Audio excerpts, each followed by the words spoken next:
TikTok, ফেসবুকে পিঠা উৎসবের video দেখে আমরাও চলে গিয়েছিলাম ঢাকা বিশ্ববিদ্যালয়ের শিল্পকলা একাডেমির পিঠা উৎসবে। আসসালামু আলাইকুম, ওয়েলকাম টু শারমিনস ওয়ার্ল্ড। গতকাল ৮ তারিখ আমরা গিয়েছিলাম ঢাকা বিশ্ববিদ্যালয়ের শিল্পকলা একাডেমিতে, যেখানে পিঠা উৎসব হচ্ছিল। মানে কালকেই শেষ দিন ছিল। আয়রাতের এই অভ্যাসটা ছোটবেলা থেকেই, ও কোথাও জার্নি করতে গেলে বা কোথাও বের হইলে রাস্তায় ঘুমায় যায়। এই যে মেলায় পৌঁছাই গেছে আর ওর ঘুম ভেঙে গেছে, একটু একটু করে তাকাচ্ছিল।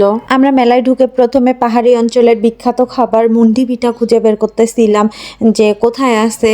আর অনলাইনে সবাই দেখাচ্ছিল পিঠাটা অনেক বেশি মজা ছিল। প্রথমে ঢুকেই আমরা এই দোকান পেয়ে যাই। আমরা যখন পিঠা নিচ্ছিলাম তখন অনেকেই এসে জিজ্ঞাসা করতেছিল এটা কি বান্দরবনের সেই ভাইরাল আপুর দোকান। তো সবাই ওখান থেকেই নিচ্ছিল আর পিঠা আমাদের সামনেই বানাই দিচ্ছিল। দেখতে খুব ভালো লাগতেছিল। এখন টেস্ট করার পালা যে কেমন লাগে, যেহেতু এর আগে কখনো খাইনি, এইবারই প্রথমবার। পিঠা নিয়ে আমরা প্রথমে ফাঁকা জায়গায় চলে যাই, যেহেতু আমাদের সাথে আয়রাত ছিল আর দোকানে অনেক বেশি ভিড় ছিল, তাই বাইরে ফাঁকা জায়গা খুঁজে আমরা ফাঁকা জায়গায় চলে আসি। আর এখানে প্রথমে আমি টেস্ট করতেছিলাম আর আয়রাতের বাবা আয়রাতকে নিয়েছিল। পরে আমার খাওয়া শেষে আয়রাতের বাবা টেস্ট করতেছিল। মোটামুটি লাগছে আমাদের কাছে স্বাদ। এইদিকে আয়রাত ঘুম থেকে উঠে বুঝতে পারতেছিল না যে সে কি করবে। আমি আয়রাতকে পোজ দেওয়া শিখাচ্ছিলাম যে কয়েকটা ছবি তুলবা, আর আয়রাতের বাবা ভিডিও করে রাখছে। যাই হোক, পিঠা খাওয়া শেষ। এবার আমরা ভিতরের দিকে যাই, বাকি স্টলগুলোর দিকে। যেহেতু আমরা শেষের দিনে গিয়েছিলাম, অনেক বেশি ভিড় ছিল, লোকের জন্য ঢোকা যাচ্ছিল না। শেষের দিকে আয়রাত অনেক বেশি অস্বস্তির মধ্যে পড়ে যায়। পরে ওকে তাড়াতাড়ি করে নিয়ে বের হয়ে চলে আসি। তো আমরা ভিতরের দিকে ঢুকে প্রথমে সব দোকানগুলোতে দেখতেছিলাম কি কি পিঠা পাওয়া যাচ্ছিল। পরে আমরা এই দোকান থেকে ঝালপুলি একটা নিয়ে নেই।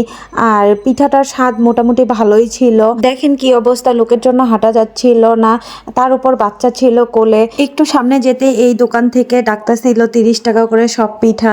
তো আমরা দেখলাম যে ভালোই, ওরা সামনেই বানায় দিচ্ছে। এখান থেকে একটা পাটিসাপটা নিয়ে নেই আমরা। আর পুরা মার্কেট ঘুরে আমাদের মনে হয়েছে এই দোকানেই সব থেকে কম দামে পিঠা পাওয়া যাচ্ছিল, মাত্র 30 টাকা করে ছিল। এরপরের দোকানেই আমরা পেয়ে যাই মুগ পাকন পিঠা, যেটা দেখে মনে হচ্ছিল যে না, একটু ট্রাই করে দেখি। এর আগে আমি মুগ পাকন পিঠা খাইনি। নকশি পিঠা খাওয়া হয়েছিল কিন্তু মুগ পাকন পিঠা খাওয়া হয়নি।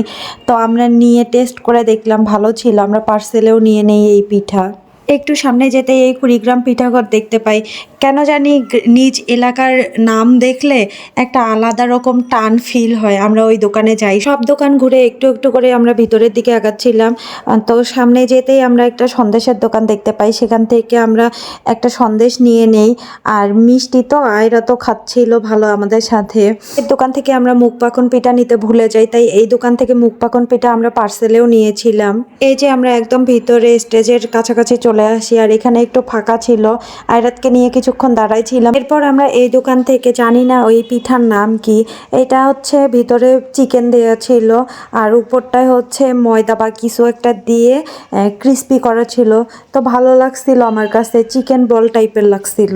গাজর দিয়ে বানানো এই সন্দেশ প্রথমবার ট্রাই করেছিলাম। আমার কাছে অনেক মজা লাগছে সন্দেশটা।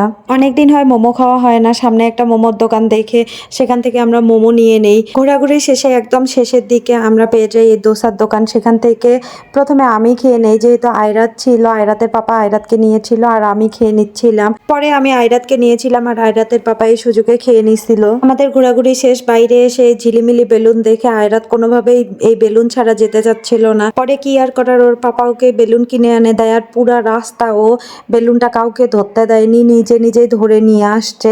এমনকি বাসায় ওঠার সময়ও ও কাউকে ধরতে দিচ্ছিল না। ধন্যবাদ সবাইকে এতক্ষণ সাথে থাকার জন্য, ভিডিও দেখার জন্য। আল্লাহ হাফেজ সবাইকে।